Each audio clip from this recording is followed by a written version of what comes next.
Ayun mga ka-proud. So dahil inabutan kami ng ulan, kami ay bibili ng hose para sa aming tubig.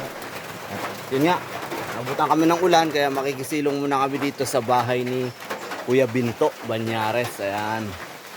At kasama ko si Dave Kabatingan.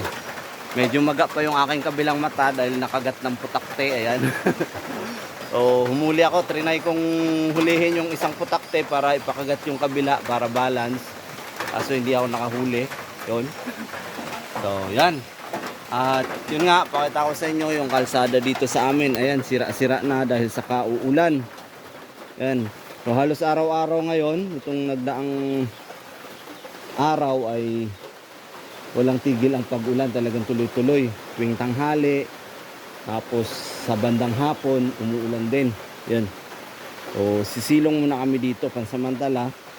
Tapos pag tila ng ulan, diretso na ulit kami para mabili namin yung aming kailangan doon sa aking farm. So yun, shout out kay Idol Brave Body LB. Ayan, sa aking business partner, no? Yun, si Brave Body LB ay upload ng mga Ilocano song, no? Yung mga traditional song. At yun nga, bibihira na lang yung mga ganun. Kaya tinatry niya nabuhayin ulit ang musika ng mga Ilocano. Yun, yung mga balsi ng Ilocano.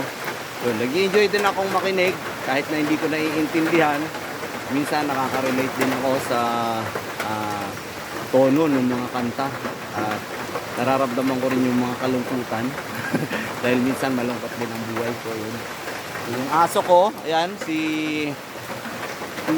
Chody, pinangalan ko yan sa aking masugid na follower, si Idol Chody Allegro, no? Shout out sa kanya, shout out sa iyo Idol Chody. Yan. Hindi humihiwalay sa akin si Chody.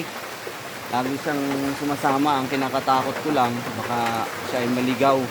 So pupunta kami ngayon sa baryo dahil bibili ako ng hose para dun sa aming tubig para hindi kami mahirapan kasi araw-araw kami nag-iigib. Medyo malayo yung aming iigiban. Kaya doon, kailangan kong magkaroon ng maayos na tubig para hindi kami mahirapan. Yun. And shout out kay Idol Macau, kay Idol Joey Marie Random Vlogs, and kay Idol Boy Makagala, and kay Forest Adventure TV. Ayan, shout out sa'yo. Kay DGMX Vlog, shout out sa'yo. And kay Fixin Review na palaging nakasuporta sa mga video ko. And kay Farmboy TV at kay Farmer Boy TV. Ayan, shout out sa inyo. And then shout out kay Bernie Rada. Ayan. And then kay Boy Assorted. Ayan. Shout out. Ayan, nandyan oh. Medyo malakas yung ulan. Ayan. Talagang ayaw pa kami paalisin dito sa kubo ni Kuya Binto. Ayan oh. Ayan. So, yung kubo ni Kuya Binto. Wala sila dito ngayon. Kaya ayan. Nakisilong muna kami. So hanggang dito na lang muna yung aking video. And update ko kayo sa mga susunod ko pong mga gagawin sa aking farm. Yun. And